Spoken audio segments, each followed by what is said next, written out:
Hey y'all, I hope y'all are doing well today. Today's verses of the day come to us from the book of James, chapter 1, verses 2 through 3, and they read this. Consider it pure joy, my brothers and sisters, whenever you face trials of many kinds, because you know that the testing of your faith produces perseverance. This message that James starts off his letter with is a hard one to accept as a Christian.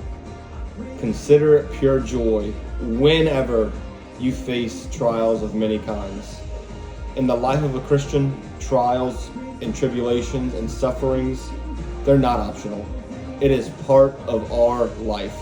We will face them. There's not a maybe, there's not an if, there's always a when when it talks about trials happening in the life of a Christian.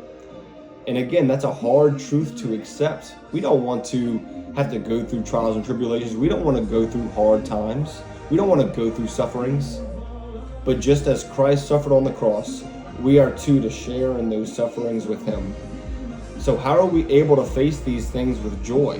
How are we able to look ahead knowing in life that we're going to face trials and face them with joy? Well, let's look at verse 3 again. Because you know that the testing of your faith produces perseverance. The trials that we face as Christians are tests. They're tests of our faith, to test to see if our faith is strong, to test to see how strong our faith is.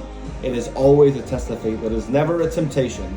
It is never something that God puts in place or God allows for us to fall into sin or for us to turn away from him.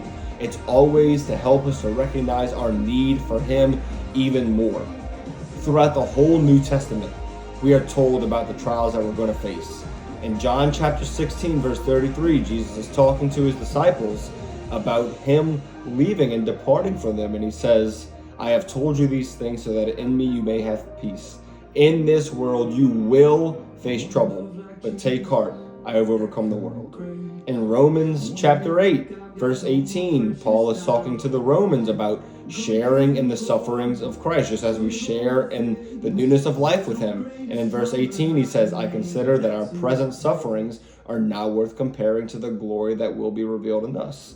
And again, Paul talks about sufferings in 2 Corinthians chapter 12. He's talking about the sufferings that he's presently going through at that time while he's in prison. And in verse 8, he starts off by saying this, 3 times I pleaded with the Lord to take it away from me, meaning his trial.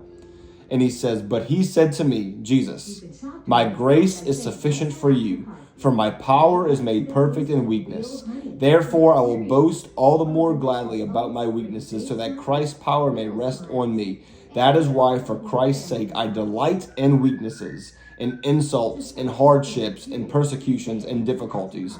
For when I am weak, then I am strong.